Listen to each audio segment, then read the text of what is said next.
Hello everyone, welcome back to the channel. तो आज से हम इस वाली वीडियो से स्टार्ट करने वाले हैं अपना topic array.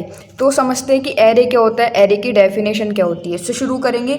What is array? An array is a linear data structure that stores a collection of elements of the same data type in contiguous memory location. यहाँ पे एक वर्ड आ रहा है। एक तो सबसे पहली बात, एरे क्या होता है? एक लीनियर डेटा स्ट्रक्चर होता है। मैंने आपको अपनी पिछली वाली वीडियोज़ में भी बताया था कि एरे एक लीनियर डेटा स्ट्रक्चर है। लीनियर का मतलब होता है जिसमें एलिमेंट स्टोर होते हैं कंटिग्यूअस मेमोरी एलोकेशन में। अब कंटिग्यूअस मेमोरी एलोकेशन क्या होती है कि डेटा जो है या डेटा एलिमेंट्स जो हैं वो स्टोर्ड होते हैं वन बाय वन।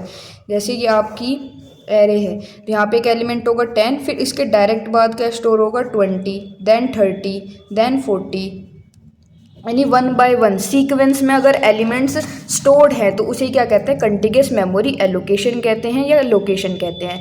ठीक है, तो एरे क्या है? लीनियर डेटा स्ट्रक्चर है जिसमें एलिमेंट स्टोर होंगे कंटिग्यूअस मेमोरी लोकेशन पे, यानी one by one sequential manner में। अच्छा, एक बात याद रखना कि जो एरे के अंदर एलिमेंट स्टोर होंगे वो सेम डेटा टाइप के होने चाहिए, यानी कि जो एलिमेंट्स आप एरे के अंदर स्टोर कर रहे हो उनका डेटा टाइप सेम होना चाहिए। अगर इंटीजर एलिमेंट है तो सारे के सारे एलिमेंट इंटीजर डेटा टाइप के होने चाहिए। अगर आप फ्लोट टाइप के एलिमेंट्स को स्टोर कर रहे हो जिनका डेटा टाइप फ्लोट है तो सारे के सारे एलिमेंट ऐसे होने चाहिए जिनका डेटा टाइप फ्लोट हो। आप डिफरेंट डिफरेंट डेटा टाइप के एलिमेंट्स को स्टोर नहीं कर सकते हो एरे के अंदर। क्या स्टोर कर सकते हो? सेम डेटा टाइप, जिनका डेटा टाइप क्या होगा? सेम होगा। देखो, instead of writing int a is equals to 10, int b is equals to 20, int c is equals to 30, int d is equals to 40। अब ये क्या है? सपोज आपको यहाँ एक एग्जांपल से समझते हैं। सपोज आपको 5 स्टूडेंट्स के मार्क्स स्टोर करने हैं। 5 स्टूडेंट्स के मार्क्स स्टोर करने। पहले स्टूडेंट के मार्क्स 10 हैं, दूसरे के 20 हैं, तीसरे के 40 हैं, फिर 60 हैं और फिर 80 हैं। ठीक है, अगर आप एरे का यूज़ नहीं कर रहे हो, विदाउट एरे अगर आप एरे का यूज़ नहीं करते तो आपको क्या बनाने पड़ेंगे? डिफरेंट डिफरेंट 5 अलग वेरिएबल बनाने पड़ेंगे। इंट m1 यानी मार्क्स 1 10 है, फिर दूसरा वेरिएबल बनाना पड़ेगा आपको m2 जिन मार्क्स हो गए इसमें 20। फिर ऐसी इंट m3 कि m3 एक वेरिएबल बनाए जिसके अंदर मार्क्स थर्ड स्टूडेंट के मार्क्स जाएंगे। ऐसी m4, ऐसी m5, यानी कि आपको क्या बनाने पड़ेंगे भाई? 5 डिफरेंट वेरिएबल्स बनाने पड़ेंगे। लेकिन अगर मान लो आपको कह देता 100 बच्चों के मार्क्स स्टोर करके दिखाओ तो फिर आपको तो 100 वेरिएबल्स क्रिएट करने पड़ते। तो ये क्या हो जाता है? डिफ़िकल्ट हो जाता ना। इसलिए हम किसका यूज़ करते हैं? अपने एरे डेटा स्ट्रक्चर का। एरे डेटा स्ट्रक्चर का हम यूज़ करते हैं, ठीक है, ताकि हमारा वर्क जो है इजी हो जाए। हम एक ही वेरिएबल नेम के अंदर क्या कर लें? अपने वैल्यूज़ को स्टोर कर लें। ये 5 वैल्यूज़ हो या 100 वैल्यूज़ हो, हम उन्हें एक ही वेरिएबल के अंदर स्टोर कर पाएँ। इसलिए हम किसका यूज़ करते हैं? एरे का यूज़ करते हैं। ठीक है, अब देखो ये क्या आते हैं? हमने 4 अलग अलग वेरिएबल्स बनाए, लेकिन एरे की हेल्प से इन्हें हम एक ही वेरिएबल के अंदर स्टोर कर सकते हैं। वो कैसे? देखो, इंटीजर क्या है? डेटा टाइप है। एरे ये ARR क्या है? ये एरे का नेम है। और ये 5 क्या है जो ब्रैकेट्स के अंदर लिखा हुआ है स्क्वायर ब्रैकेट्स के अंदर? ये होता है एरे का साइज़। सब समझेंगे अभी। इसके अंदर हमने 5 वैल्यूज़ डाल दी, 10 20 30 40। देखो, पहले आप अलग अलग वेरिएबल बना रहे थे, लेकिन अब एक ही वेरिएबल नेम के अंदर जो क्या है? एरे के अंदर क्या गया? ये सारे एलिमेंट स्टोर हो गया। आपको अलग अलग वेरिएबल बनाने की नीड नहीं पड़ी। तो यही किसका वर्क होता है? हमारे एरे का वर्क होता है। देखो, नीड क्या है? हमें एरे की ज़रूरत क्या है? देखो, suppose we want to store marks of 50 student. Suppose करो हमें मार्क्स स्टोर करने हैं 50 स्टूडेंट्स के। Without array we need 50 different variable. अगर आप एरे का यूज़ नहीं कर रहे हो तो आपको कितने वेरिएबल्स लगेंगे? 50 अलग अलग 50 डिफरेंट वेरिएबल्स की नीड आपको लगेगी। लेकिन अगर आप एरे का यूज़ कर लोगे, with the help of arrays we can store 50 values under a single name, यानी कि हम 50 वैल्यूज़ को एक ही सिंगल नेम के या सिंगल वेरिएबल के अंडर स्टोर कर लेंगे अगर आप एरे का यूज़ कर हो। तो आपको ये तो समझ में आ गया होगा कि हमें एरे की नीड क्या है। अब हम देखेंगे कि हम एरे को डिक्लेयर कैसे करते हैं। Declaration of array. एरे को डिक्लेयर करने से मतलब है कि हम उसका कि एरे का नाम क्या होगा ये बताएंगे। एरे का डेटा टाइप यानी किस टाइप के एलिमेंट, किस डेटा टाइप के एलिमेंट्स उसके अंदर स्टोर होंगे, और उस एरे का साइज़ क्या होगा, यही बताने को हम क्या कहते हैं? Declaration of array. देखो, डिक्लेयर कैसे करते हैं एरे, ये इसका सिंटैक्स है, याद रखना। डेटा टाइप सबसे पहले लिखा जाता है कि एरे का डेटा टाइप क्या होगा, यानी उसके अंदर जो एलिमेंट्स हैं वो किस डेटा टाइप के होंगे, इंटीजर टाइप के होंगे, फ्लोट टाइप के होंगे, किस टाइप के होंगे। डेटा टाइप लिखोगे, डेटा टाइप के बाद आप लिखोगे एरे नेम, एरे का नाम क्या है, ठीक है। फिर लिखोगे स्क्वायर ब्रैकेट्स के अंदर साइज की, एरे का साइज क्या है, कितने एलिमेंट्स आप उसके अंदर स्टोर करना चाहते हो। 5 एलिमेंट स्टोर करना चाहते हो तो साइज हो जाएगा 5। अगर आप 5 एलिमेंट स्टोर करने चाहते हो तो साइज क्या हो जाएगा 5। लेकिन 10 एलिमेंट स्टोर करने चाहते हो तो 10 हो जाएगा। 100 करने चाहते हो तो 100 इसका साइज हो जाएगा 100, ठीक है। तो आपको साइज समझ में आ गया होगा, डिक्लेरेशन समझ में आ गई होगी कि इसका सिंटेक्स होता है कि एरे को डिक्लेयर कैसे किया जाता है, ठीक है। अब एग्जाम्पल देखो, इंटीजर, इंटीजर क्या हो गया, डेटा टाइप। एरे का नाम हमने रख दिया मार्क्स, फिर हमने रखा साइज कि हमारे एरे के अंदर कितने एलिमेंट स्टोर होंगे। हम चाह रहे हैं हम अपने एलिमेंट कितने एलिमेंट स्टोर कराना चाह रहे हैं, 50 एलिमेंट स्टोर कराना चाह रहे हैं, तो हमने एरे का साइज रख दिया 50। तो देखो इंटीजर क्या हो गया, डेटा टाइप, मार्क्स हो गया एरे का नाम, और 50 क्या हो गया, साइज ऑफ एरे। तो इसे ही हम क्या कह रहे हैं, डिक्लेरेशन ऑफ एरे। तो उसका सिंटेक्स याद रखना। अब देखो एरे को मेमोरी में कैसे रिप्रेजेंट किया जाता है। देखो हमारे पास कितने एलिमेंट्स हैं, 5 एलिमेंट्स हैं, क्योंकि एरे का साइज क्या है 5 है। 10, 20, 30, 40, 50, इन्हें कैसे रिप्रेजेंट करोगे आप, इस तरीके से। आपने क्या बनाया, अपना पूरा एक एरे बनाया। वैल्यूज क्या क्या हैं एरे के अंदर, 10, 20, 30, 40 एंड 50। अब एरे की इंडेक्सिंग याद रखना कि एरे की इंडेक्सिंग स्टार्ट होती है 0 से, ना कि 1 से। 1 से स्टार्ट नहीं होती, एरे की इंडेक्सिंग स्टार्ट होती है 0 से। तो 0, 1, 2, 3 एंड 4 एरे की इंडेक्सिंग हो गई, एरे की वैल्यूज हो गई, और पूरी की पूरी आपकी क्या हो गई, एरे हो गई। मैंने यहाँ लिखा हुआ भी है array indexing starts from 0। Array की इंडेक्सिंग कहाँ से स्टार्ट होती है भाई, 0 से स्टार्ट होती है।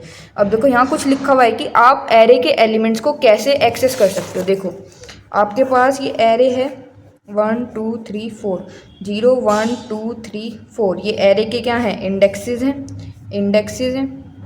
वैल्यूज़ क्या है, 10, 20, 30, 40, 50। सपोज आपको जो फर्स्ट इंडेक्स पे वैल्यू है वो एक्सेस करनी है। फर्स्ट इंडेक्स पे वैल्यू क्या है, 20 है। तो इसे एक्सेस कैसे करोगे, लिखोगे एरे का नेम, फिर स्क्वायर ब्रैकेट लगाओगे, इंडेक्स क्या है 1, क्लोज करोगे स्क्वायर ब्रैकेट। तो यहाँ पे आपको ये लिखने पर आपको क्या वैल्यू मिलेगी, 20, क्योंकि फर्स्ट इंडेक्स पे वैल्यू क्या है 20। अगर मान लो थर्ड इंडेक्स पे देखनी है क्या वैल्यू है, तो लिखोगे एरे, फिर इंडेक्स लिखोगे, तो एरे थर्ड इंडेक्स पे क्या है 40 है। तो इस तरीके से आप एरे की वैल्यूज़ को एक्सेस कर सकते हो, वही मैंने यहाँ पे दिखाया हुआ है, ठीक है। Array elements are access by their index. Array की वैल्यूज़ को आप कैसे एक्सेस कर सकते हो, उनके इंडेक्स से एक्सेस कर सकते हो, ठीक है जी।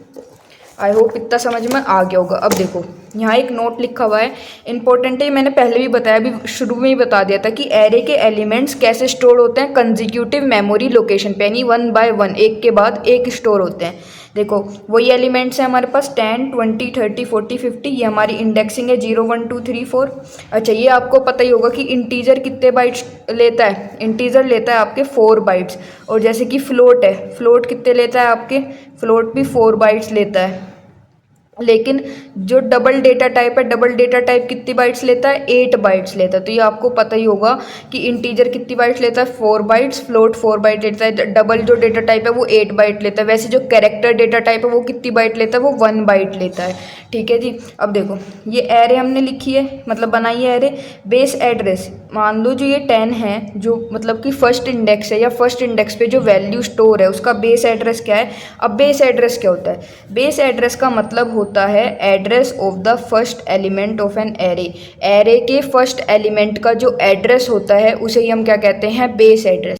तो बेस एड्रेस समझ में आया, बेस एड्रेस होता है एरे के फर्स्ट एलिमेंट का जो एड्रेस है उसे ही बेस एड्रेस कहा जा रहा है। हमने सपोज कर लिया कि एरे का फर्स्ट एलिमेंट दिख रहा है आपको 10 है, इसका बेस एड्रेस हमने मान लिया कि 1000 है, और एरे के एलिमेंट कंजिक्यूटिव मेमोरी लोकेशंस पे स्टोर होते हैं, यानी 1 बाय 1 स्टोर होते हैं। देखो ये आपकी एरे 10, 20, 30, 40, इसका बेस एड्रेस कितना है, इसका बेस एड्रेस है 1000, ठीक है। और ये सारे किस टाइप का डेटा है, इंटीजर टाइप का डेटा है। और इंटीजर कितने बाइट्स लेता है, 4 बाइट्स लेता है। अगर इस वाले का एड्रेस 1000 है तो इस वाले एलिमेंट का एड्रेस कितना होगा, 1000 प्लस 4 बाइट्स, 1004।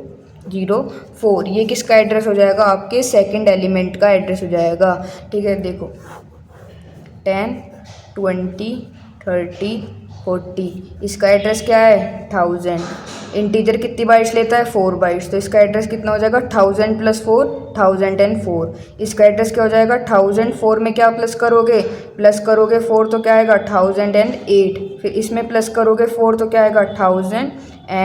तो इसे ही कहते हैं कंसेक्यूटिव मेमोरी एलोकेशन या मेमोरी लोकेशंस, कि आपके जो एलिमेंट्स हैं वो कंसेक्यूटिव यानी लगातार या सीक्वेंशियल मैनर में स्टोर हैं। पहले 20 है, फिर 20 है, फिर 30 है, फिर 40 है।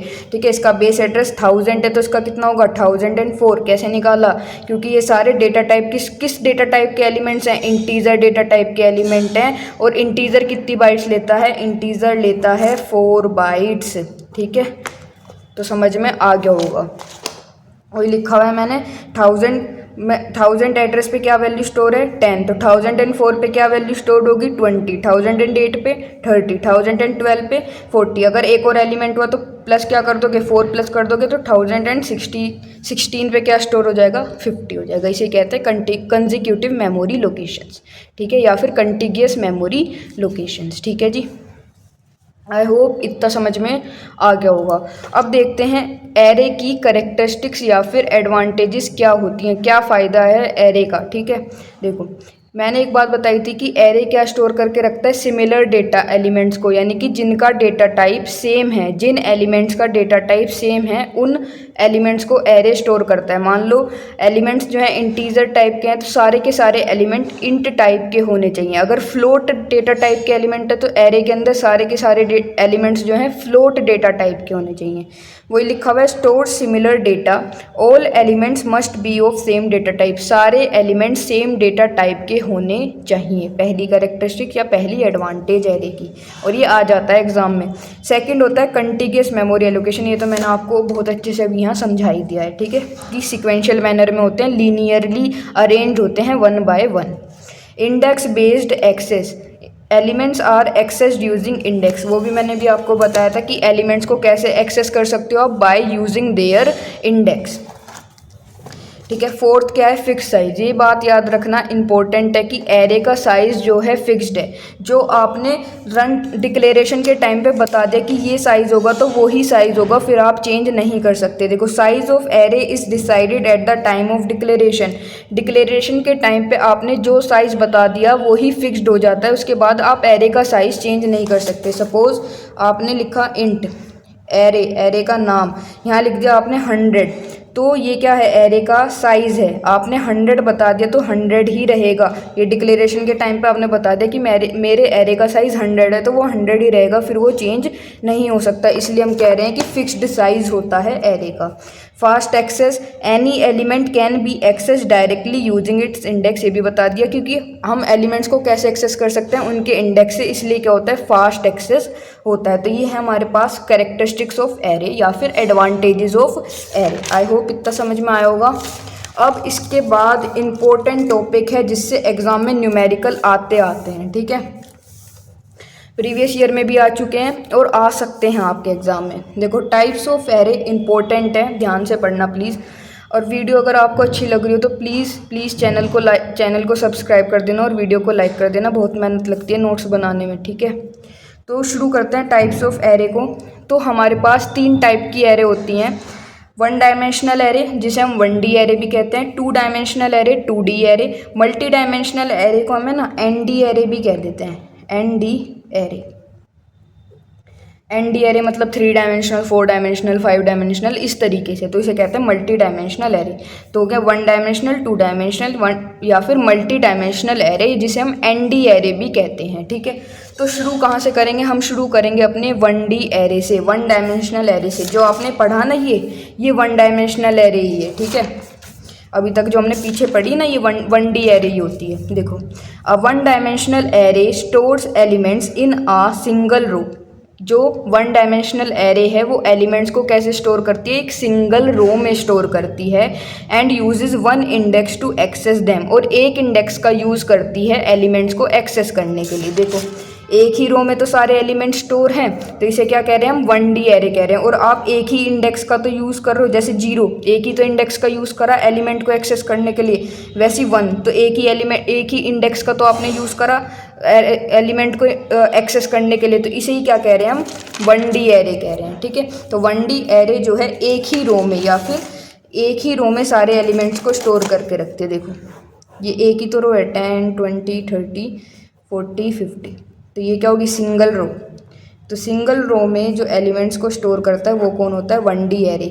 और आप सिंगल इंडेक्स का यूज़ करते हो एरे के एलिमेंट्स को एक्सेस करने के लिए, जैसे 0, तो एक सिंगल इंडेक्स का ही तो यूज़ करा आपने एरे के एलिमेंट को एक्सेस करने के लिए, वही लिखा हुआ है सिंगल रो, यानी कि एलिमेंट स्टोर होते हैं सिंगल रो में और आप एक इंडेक्स का यूज़ करते हो उन्हें एक्सेस करने के लिए। एग्जाम्पल मैंने आपको पीछे भी दिखा दिया और यहाँ पर भी लिख दिया है। ठीक है, अब जो मेन पार्ट है वो है address calculation in 1D array. यहाँ से न्यूमेरिकल पार्ट आता है कि आपको दे देगा क्वेश्चन या न्यूमेरिकल दे देगा कि आपको कैलकुलेट करना है 1D एरे का एड्रेस कैलकुलेट करो। उसके लिए एड्रेस कैलकुलेट करने के लिए आपके पास एक फॉर्मूला होता है, वो होता है ये जो है ना, ये फॉर्मूला है, इसे प्लीज़ याद कर लेना, याद रखना है आपको। देखो एड्रेस ऑफ ए क्या है यहाँ पे, ए होता है एरे का नाम, इंडेक्स जिस इंडेक्स के लिए आपको एड्रेस फाइंड आउट करना है, बी क्या होता है बेस एड्रेस, प्लस डब्ल्यू क्या होता है साइज ऑफ एलिमेंट, साइज क्या है एलिमेंट का बाइट या फिर वर्ड के अंदर, इसकी चिंता मतलब ये आपको क्वेश्चन में मिलता है,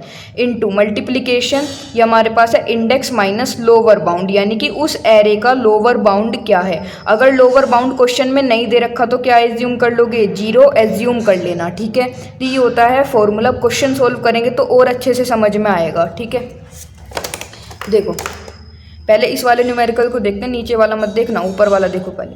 कंसीडर, क्वेश्चन क्या है, न्यूमेरिकल क्या है, कंसीडर लीनियर एरे, ये हमें क्या दे दी, हमारी array they the. If base address, देखो बेस एड्रेस आपको दिया हुआ है बी, यानी कि जो बेस एड्रेस जिसे हम रिप्रेजेंट करते हैं बी से, वो आपको दिया हुआ है कितना, 150। चलो लिखते चलते हैं, एरे कितना है, एरे आपका -5 से 30, बेस एड्रेस कितना दे रखा है, बेस एड्रेस दे रखा है आपको 150।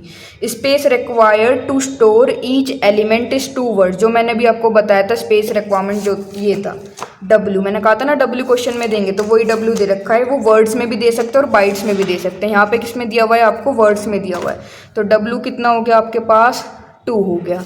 ठीक है जी, अब देखो देन द एड्रेस, आपको एड्रेस निकालना है A15 के लिए, A15 के लिए, तो 15 क्या हो गया आपका, इंडेक्स हो गया। ठीक है, अब देखो कैसे निकालेंगे, बेस एड्रेस कितना है 150 है, क्वेश्चन में दिया हुआ है, डब्ल्यू जो हमारे पास साइज था एलिमेंट का वो कितना है, 2 है, दिया हुआ है क्वेश्चन में। लोअर बाउंड भी आप, अच्छा देखो लोअर बाउंड नहीं दे रखा, लोअर बाउंड कैसे निकालोगे, लोअर बाउंड का मतलब क्या है कि एरे कहाँ से स्टार्ट हो रहा है। देखो ये रही आपकी एरे, एरे में ये होता है आपका लोअर बाउंड, ये होता है अपर बाउंड। देखो एरे दे रखी है -5 से 30 के बीच, 30 तक, तो ये होता है आपका लोअर बाउंड, याद रखना आगे भी काम आएगा, और ये होता है आपका अपर बाउंड।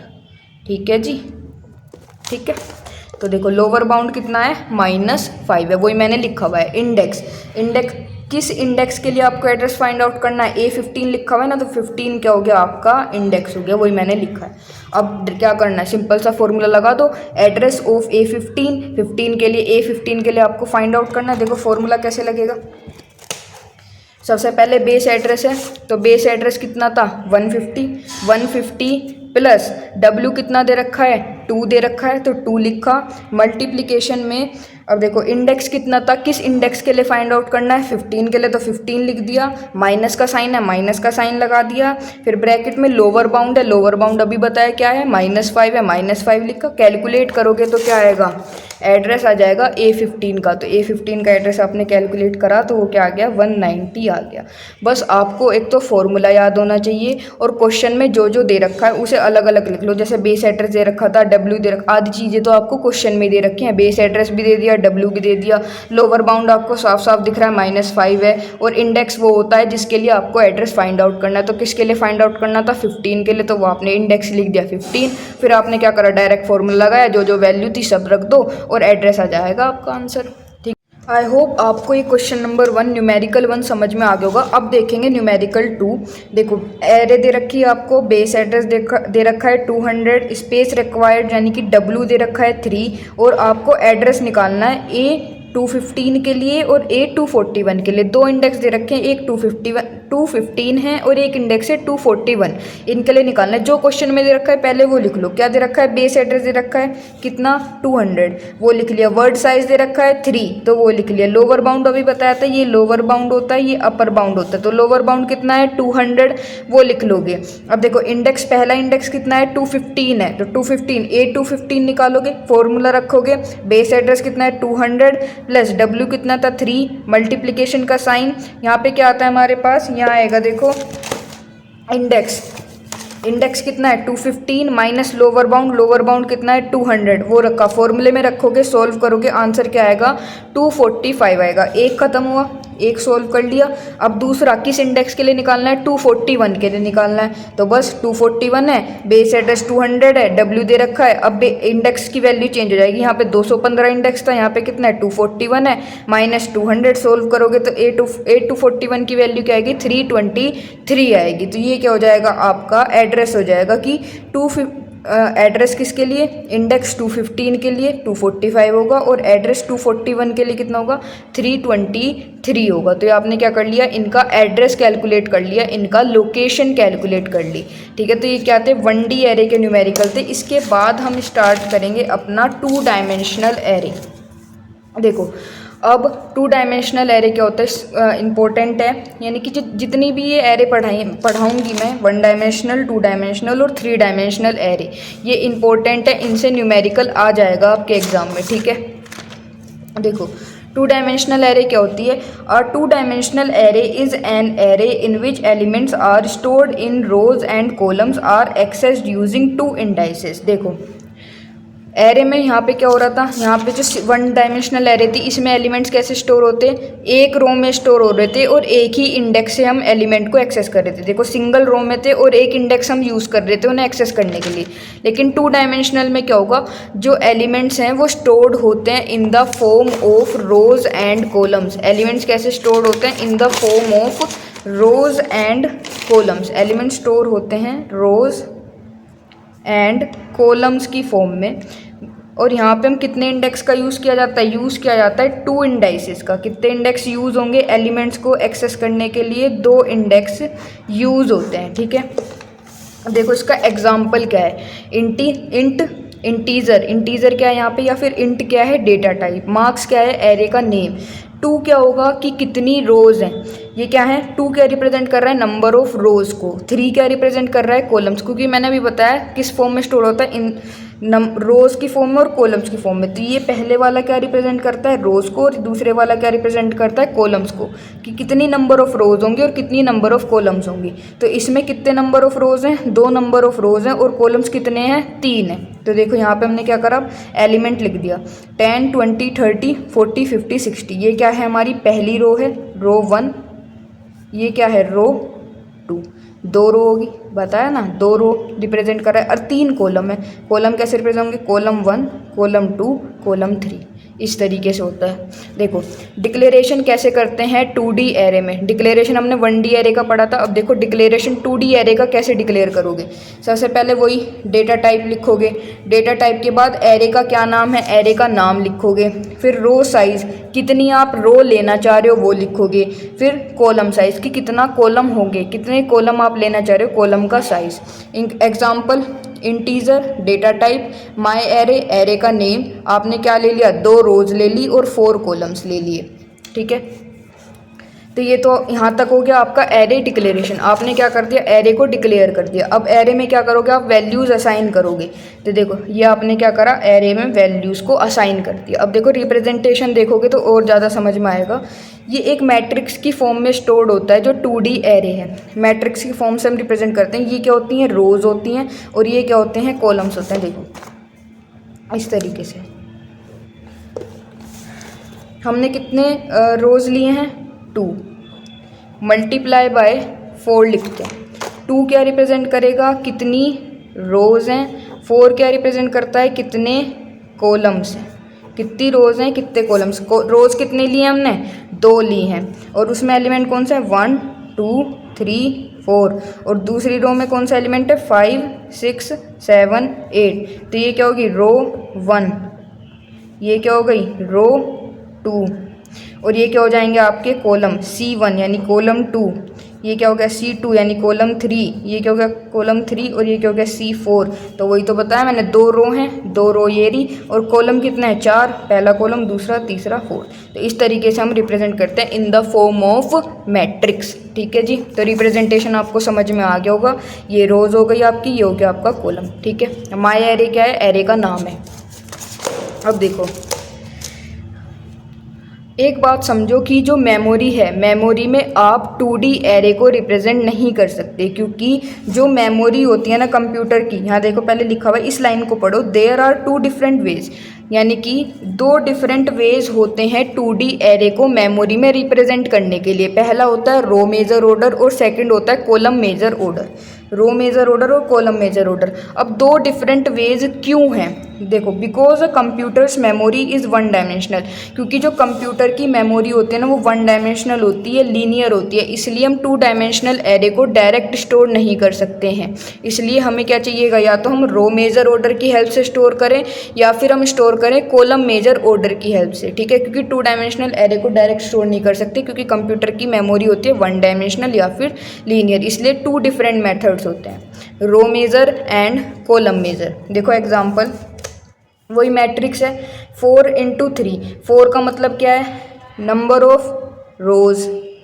3 का मतलब क्या है, कितने कॉलम्स होंगे, 4 रोज हैं, पहली रो, सेकंड, थर्ड, फोर्थ, 4 रो हो गई, कॉलम्स 1, कॉलम 2, कॉलम 3, 3 कॉलम हो गए। इनके अंदर एलिमेंट है A11, A12, A13, पहली रो के एलिमेंट। सेकंड रो के element A21, A22, A23, A31, A32, A33, ये थर्ड रो के एलिमेंट। फोर्थ रो के A41, A42, A43। देखो, it will store in memory as, कैसे स्टोर होगा मेमोरी में, अगर आप रो मेजर ऑर्डर का यूज कर रहे हो। 2 मेथड बताए ना, रो मेजर से स्टोर कर सकते हो या कॉलम मेजर से। अगर आप रो मेजर का यूज कर रहे हो इस एरे को, 2 डायमेंशनल एरे को स्टोर करने के लिए, तो कैसे होगा, देखो एरे ए नाम है एरे का।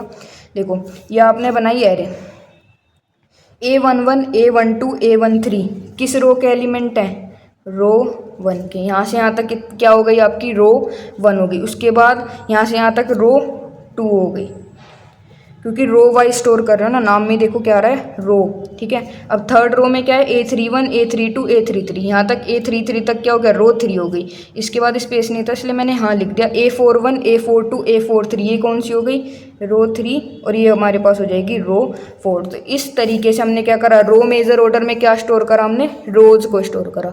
अब दूसरा मेथड क्या था, कॉलम मेजर ऑर्डर, कॉलम को स्टोर करेंगे। देखो कॉलम मेजर ऑर्डर में क्या स्टोर कर रहे हैं, ए क्या है, एरे का नेम, पहला कॉलम क्या है, ये है C1, क्या क्या एलिमेंट है, A11, A21, A31, A41, यहाँ तक क्या हो गया, यहाँ तक हो गया पहला कॉलम लिखा हुआ है।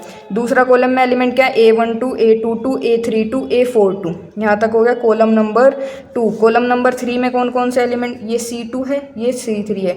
कॉलम नंबर 3 में कौन कौन से एलिमेंट है, A13, A23, A33, A43। तो ये क्या हो गया आपका कॉलम मेजर ऑर्डर हो गया। इस तरीके से हमने क्या स्टोर करा, कॉलम में क्या करा, कॉलम की हेल्प से अपनी 2 डायमेंशनल एरे को स्टोर कर लिया। तो 2 मेथड समझ में आएंगे, रो मेजर ऑर्डर और कॉलम मेजर ऑर्डर। ठीक है जी, आई होप इतना समझ में आ गया होगा। अब देखो, हमने एड्रेस कैलकुलेशन पढ़ा था 1D एरे में, अब हम क्या पढ़ेंगे, एड्रेस कैलकुलेशन पढ़ेंगे 2D एरे में। ठीक है, न्यूमेरिकल आता है इनसे। ठीक है, तो इसलिए इनका फॉर्मूले याद रखना। एड्रेस कैलकुलेशन कैसे होता है, 2D एरे में एड्रेस कैसे कैलकुलेट करेंगे। 2 मेथड बताए कि 2 मेथड यूज़ करते हैं, रो मेजर, कॉलम मेजर, तो 2 मेथड ही यूज़ होंगे एड्रेस कैलकुलेशन के लिए भी। पहला मेथड हम पढ़ेंगे by row major order. Row major order से हम एड्रेस कैसे कैलकुलेट कर सकते हैं, पहले देखो फॉर्मूला, फॉर्मूला बहुत इंपॉर्टेंट है। देखो ए क्या है, एरे का नेम, आई और जे, आई क्या है, रो नंबर, रो इंडेक्स भी कह सकते हो, जे क्या है, कॉलम नंबर। ठीक है, ये वो चीज़ें जो जिसके लिए आप एड्रेस फाइंड कर रहे हो, जिसके लिए आप लोकेशन फाइंड आउट कर रहे हो। इक्वल्स टू का साइन, बी अभी बताया था, बेस एड्रेस। डब्ल्यू क्या होता है, साइज ऑफ एलिमेंट, बाइट में भी हो सकता है और वर्ड्स में भी हो सकता है, क्वेश्चन में गिवन होगा। ठीक है, एन सी का मतलब है कितने नंबर ऑफ कॉलम्स हैं, उस एरे के अंदर कितने कॉलम्स हैं, उसे हम कह रहे हैं N C. I minus L are, आई आपको बता ही दिया रो नंबर। एल आर क्या होता है, स्टार्टिंग इंडेक्स ऑफ रो, कि रो कहाँ से स्टार्ट हो रही है, वो होता है एल आर। जे क्या होता है, जे यहाँ से देख लेना, ये क्या होता है, row oh sorry column number. Minus L C, L C क्या है, starting index of column, column का स्टार्टिंग इंडेक्स क्या है। क्वेश्चन सोल्व करेंगे तो समझ में आएगा। अब देखो, अगर क्वेश्चन में आपको एल आर या एल सी मतलब कि स्टार्टिंग इंडेक्स ऑफ रो की रो कहाँ से स्टार्ट हो रही है या कॉलम कहाँ से स्टार्ट हो रहा है, एल आर और एल सी नहीं दे रखा, तो आप क्या लेके चलोगे, एज्यूम करोगे कि वो जीरो है। ठीक है, अब देखो न्यूमेरिकल, न्यूमेरिकल में क्या है, एन एरे, एरे क्या दे रखा है भाई, एरे दे रखा है एम 110 110, ये एरे दे रखा है। Required 2 bytes of the storage, ये क्या दे दिया, 2 बाइट्स का मतलब क्या है, डब्ल्यू दे रखा है हर एक एलिमेंट के लिए। And the beginning location, beginning location का मतलब है बेस एड्रेस, बेस एड्रेस कितना दे दिया, 500 दे दिया। डिटरमाइन द लोकेशन ऑफ, किसके लिए लोकेशन निकालनी है, M5 6 के लिए। तो आई क्या हो गया, आई हो गया 5 और जे हो गया 6। आधी चीज़ें तो आपको क्वेश्चन में दे रखी हैं, बस आपको फॉर्मूला लगाना है भाई।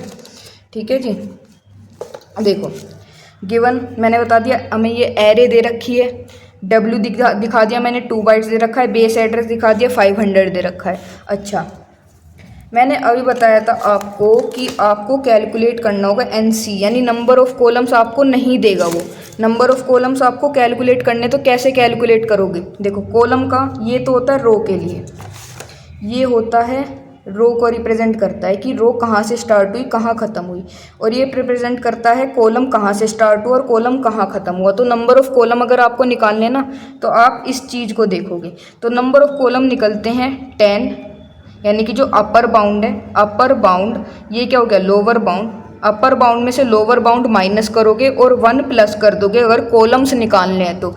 अपर बाउंड क्या है 10 लिखा, लोअर बाउंड क्या है 1 -1 और प्लस कर दोगे उसमें 1, तो आपका क्या आ जाएगा, नंबर ऑफ कॉलम, 10 में से 1 माइनस करा 9 प्लस 1 करोगे तो क्या आ गया 10, तो नंबर ऑफ कॉलम्स कितने आ गए आपके पास, 10 आ गए। ये फॉर्मूला याद रखना, upper bound minus lower bound plus 1। ठीक है, तो इस तरीके से आपने निकाल लिया, कॉलम्स कितने हो गए, 10 हो गए। एल आर क्या था कि रो कहाँ से स्टार्ट हो रही है, रो देख लो, रो के लिए ये वाली चीज़ थी, तो रो कहाँ से स्टार्ट हो रही है, 1 से स्टार्ट हो रही है, तो ये आ गया हमारे पास कि रो का स्टार्टिंग इंडेक्स क्या है। देख लो एक बार और कि एल आर का मतलब क्या था, स्टार्टिंग इंडेक्स ऑफ रो, और एल सी का मतलब था starting index of column. L R मतलब कि रो कहाँ से स्टार्ट हो रही है 1 से, तो एल आर कितना हो गया 1। अब एल सी कॉलम कहाँ से स्टार्ट हो रहा है 1 से, तो एल सी भी क्या हो गया हमारे पास 1 हो गया। अब हमें लोकेशन निकालनी है, इसके लिए क्वेश्चन में हमें ये फाइंड आउट करने के लिए कहा गया है। तो आई कितना हो गया 5, जे कितना हो गया 6। फॉर्मूला रखोगे ए आई और J, base address plus W multiply N C क्या है, number of columns, I minus L R plus J minus L C. Formula रखो, बेस एड्रेस कितना था 500, डब्ल्यू की वैल्यू क्या थी 2 बाइट्स, वो रखोगे। उसके बाद नंबर ऑफ कॉलम्स अभी आपने फाइंड आउट करे कितने हैं 10, वो पुट करोगे। आई कितना है 5 -1 एल आर एल सी, और जे कितना है 6 -1, और क्या करा, वैल्यू पुट कर दी सारी की सारी। सोल्व करोगे क्या आ जाएगा आपका आंसर 590 आ जाएगा। ठीक है जी, बस आपको एक तो नंबर ऑफ कॉलम्स निकालने हैं, और ये ध्यान रखना है कि यहाँ से तो रो स्टार्ट होती है, रो स्टार्ट हुई रो ख़त्म, यहाँ कोमा लग गया, उसके बाद कॉलम स्टार्ट हुआ कॉलम ख़त्म। ये वाला पार्ट था रो के लिए, और ये वाला पार्ट किसके लिए है, कॉलम के लिए। ठीक है जी, आई होप इतना समझ में आ गया होगा। न्यूमेरिकल जब आप खुद प्रैक्टिस करोगे तो और ज़्यादा समझ में आएगा। तो ये आपका न्यूमेरिकल 1 ख़त्म हुआ। अब है न्यूमेरिकल नंबर 2। देखो एक एरे दे रखा है, एरे कौन सी है, इस एरे में एक्स है, एक्स यानी कि एरे का नाम क्या है एक्स। -15 से लेके 10 तक है, 15 से लेके 40 तक है। तो यहाँ से क्या हुआ, एरे स्टार्ट हुई, एरे ख़त्म यहाँ पे हुई, उसके बाद कॉमा लगा तो कॉलम स्टार्ट हुआ, कॉलम कहाँ से स्टार्ट है 15 से, ख़त्म कहाँ पे है 40 से। रिक्वायर्ड 1 बाइट ऑफ स्टोरेज, यानी कि डब्ल्यू दे रखा है 1 for each element and beginning location is 1500, यानी कि बेस एड्रेस दे दिया। सो डिटरमाइन द लोकेशन, इसके लिए आपको लोकेशन निकालनी है। और also find the number of elements in array, की एरे के अंदर कितने एलिमेंट्स हैं ये भी बताना। देखो बेस एड्रेस कितना दे रखा है क्वेश्चन में 1500, डब्ल्यू दे रखा था 1 बाइट। ये आपको आपकी एरे दे रखी है क्वेश्चन के अंदर। नंबर ऑफ कॉलम्स कैसे निकालते हैं? नंबर ऑफ कॉलम अभी बताया था, ये वाला पार्ट कि कॉलम कहाँ से शुरू हुआ और कहाँ खत्म हुआ। Upper bound minus lower bound plus 1, 40 में से माइनस करोगे 15 को और उसमें ऐड कर दोगे 1, तो नंबर ऑफ कॉलम्स कितने आ गए आपके पास 26। एल आर क्या होता है कि स्टार्टिंग इंडेक्स ऑफ रो, रो कहाँ से स्टार्ट हो रही है देख लो, यहाँ से रो कहाँ से स्टार्ट हुई -15 से और ख़त्म कहाँ से हुई, ख़त्म कहाँ पर हुई 10 पे, तो एल आर कितना हो जाएगा -15। एल सी कॉलम कहाँ से स्टार्ट हुआ 15 से स्टार्ट हुआ, तो ये आ जाएगा। लोकेशन किसके लिए निकालनी है? इसके लिए लोकेशन निकालनी है, तो आई की वैल्यू कितनी होगी 15 और जे की वैल्यू होगी 20।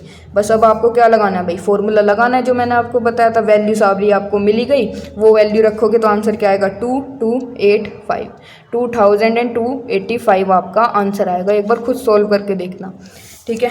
अच्छा, एक चीज़ और पूछी थी आपसे क्वेश्चन में, वो क्या था? Find the number of elements in array. या पूछ सकता है ये देखो, find the total number of elements in array. इस एरे के अंदर कितने एलिमेंट्स होंगे?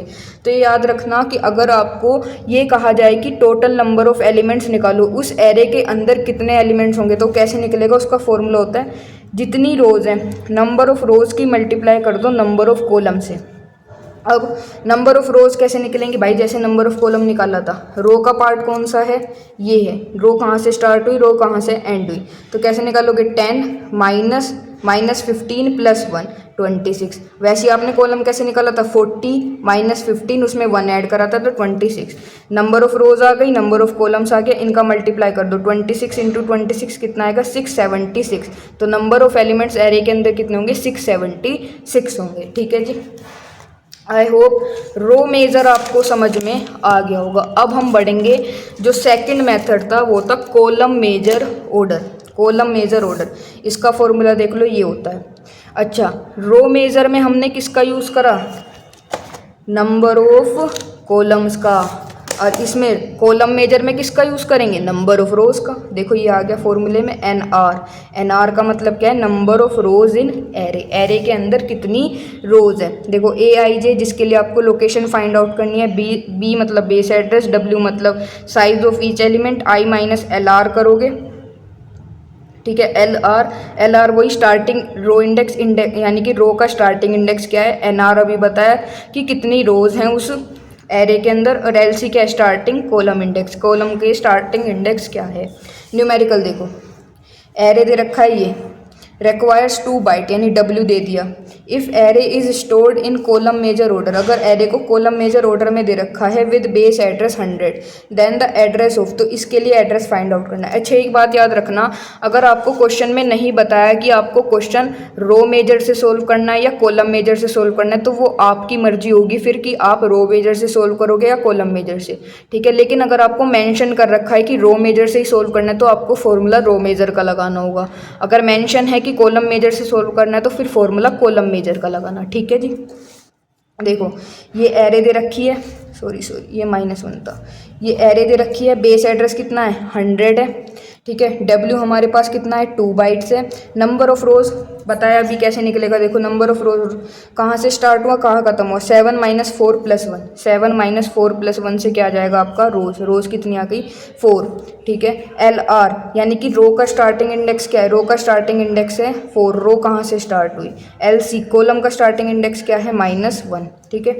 I और J यहाँ से पता लगेगा आपको, I 6 है और J 2 है। बस फॉर्मूले में रखोगे वैल्यू को, आपका आंसर आ जाएगा, ठीक है। ये रहा फॉर्मूला, ठीक है जी। बस सिंपल सा फॉर्मूले में वैल्यू पुट करोगे, आंसर आएगा 128, ठीक है। अब ऐसी एक और सेकंड हमने न्यूमेरिकल लिया है कॉलम मेजर के ऊपर। ये आपको एरे दे रखी है, उसका बेस एड्रेस दे रखा है, W दे रखा है, नंबर ऑफ एलिमेंट्स मैंने बता दिया कैसे निकालते हैं, number of row into number of column से, फिर वही लोकेशन निकालनी है कॉलम मेजर ऑर्डर से। देखो बेस एड्रेस जो भी क्वेश्चन में गिवन था वो लिख लिया। नंबर ऑफ रोज मैंने बताया था कैसे निकालोगे, नंबर ऑफ रोज 2 - 2 + 1 से क्या आ गया आपकी number of rose.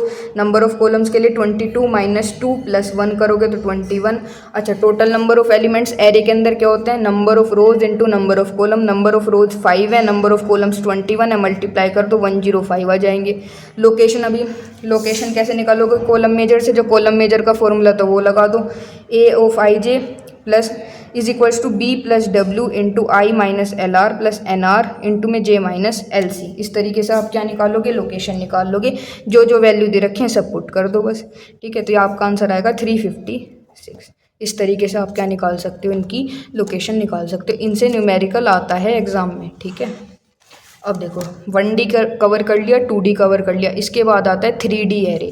3D array, 3 dimensional array हम इस वीडियो में कवर नहीं करेंगे क्योंकि ऑलरेडी वीडियो की लेंथ काफ़ी बड़ी जा चुकी है, इसलिए 3 डायमेंशनल एरे और जो स्पार्स मैट्रिक्स है उसे हम अपनी नेक्स्ट वाली वीडियो में कवर करेंगे। अगर वीडियो अच्छी लगे तो प्लीज़ लाइक कर देना एंड चैनल को सब्सक्राइब कर देना। Thank you.